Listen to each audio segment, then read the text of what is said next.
నమస్తే, నా పేరు ప్రశాంతి. వై న్యూస్ కు స్వాగతం.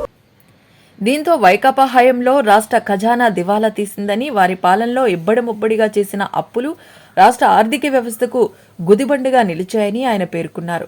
వైకాపా 5 ఏళ్ల పాలనలో 10 లక్షల కోట్ల భారం కూటమి ప్రభుత్వం నెత్తిన పడిందన్నారు. డెడ్ రీపేంట్లు పెనుభారం మోస్తున్న కూటమి ప్రభుత్వం ప్రతి ఏడాది 30,000 కోట్లు చెల్లించాల్సి వస్తుందన్నారు.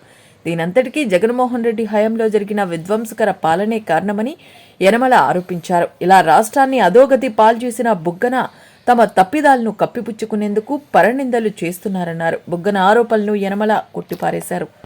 అటువంటి ఏ విధంగానూ అభివృద్ధికి నోచుకొని విధ్వంసానికి నోచుకున్నటువంటి జగన్మోహన్ రెడ్డి గారి ప్రభుత్వం బుగ్గన గారి హయాంలో రాష్ట్ర ఖజానా అంతా కూడా ఖాళీ అవ్వకుండా అప్పులు పాలైన సంగతి కూడా వారికి తెలుసు.